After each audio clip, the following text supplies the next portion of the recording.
You ain't in the end zone, you in the ren zone. You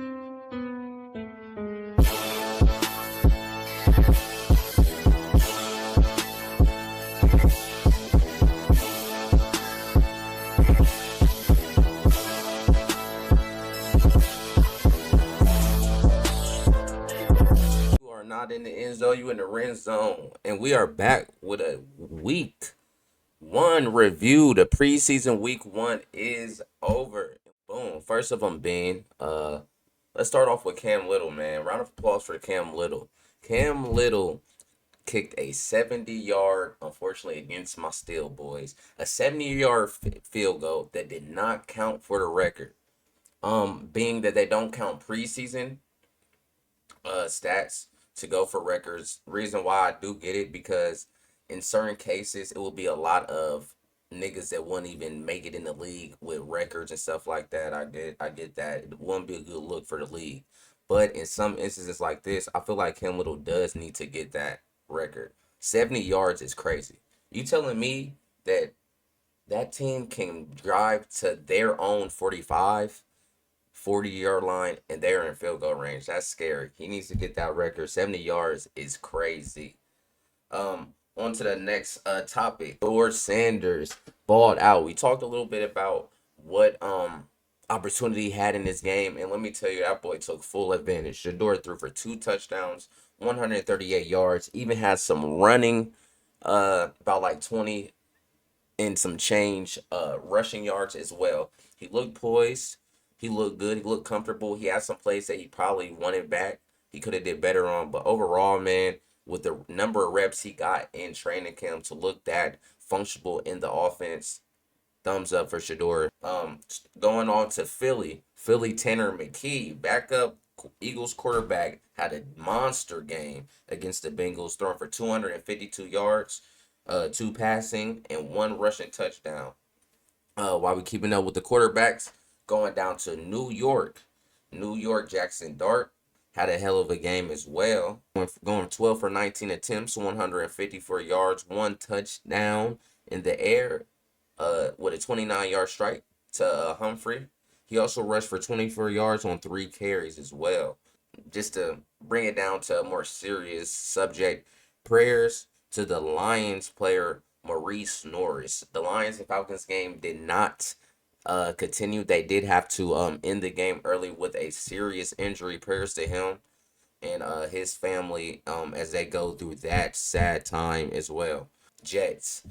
Justin Fields, with his little showcasing, he did look good. Ran in a touchdown. He looked good. Looks like this is the team that he may be able to play better in. We'll see you guys week one. As a Steelers fan, we can't wait to see y'all week one to see what that matchup's going to be. Switching over to Travis Hunter.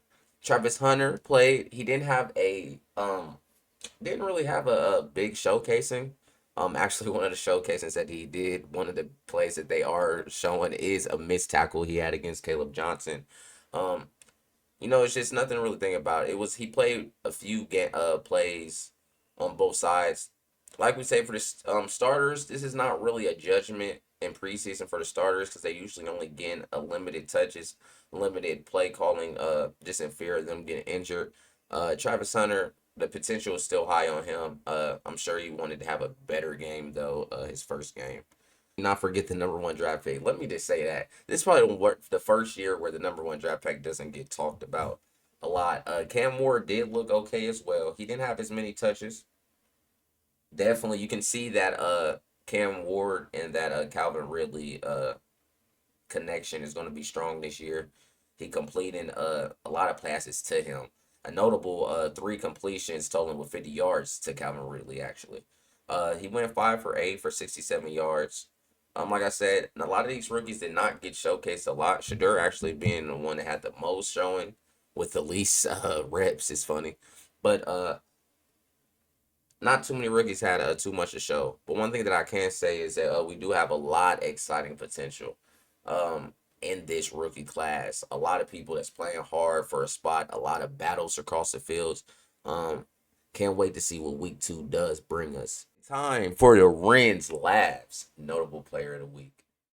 Player that I will pick were probably with the best performance. I would have to say unbiased, all unbiased shit aside, will have to be Shador Sanders. Shador, like I said on the video before, Shador had a lot of pressure on him.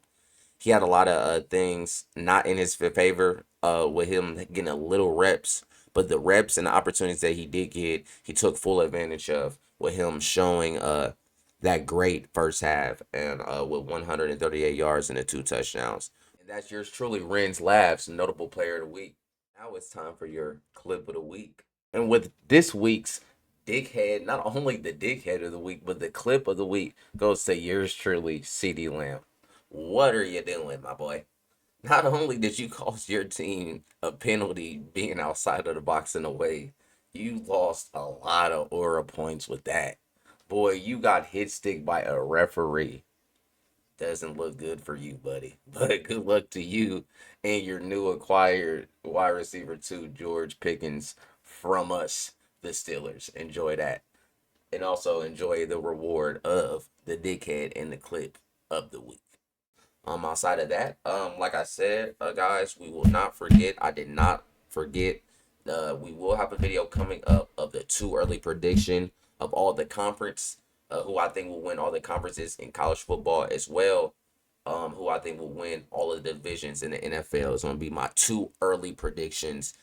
Be a lookout on that video as well. Other than that, let me hear what you guys think as far as week one. What was your takeaways from week one? Who was you guys' notable players?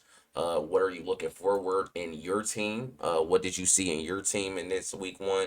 And we're just waiting for week two. Like I said, make sure you guys comment what you guys think. Like, comment, subscribe. Oh yeah, one more thing. You ain't in the end zone, you in the red zone.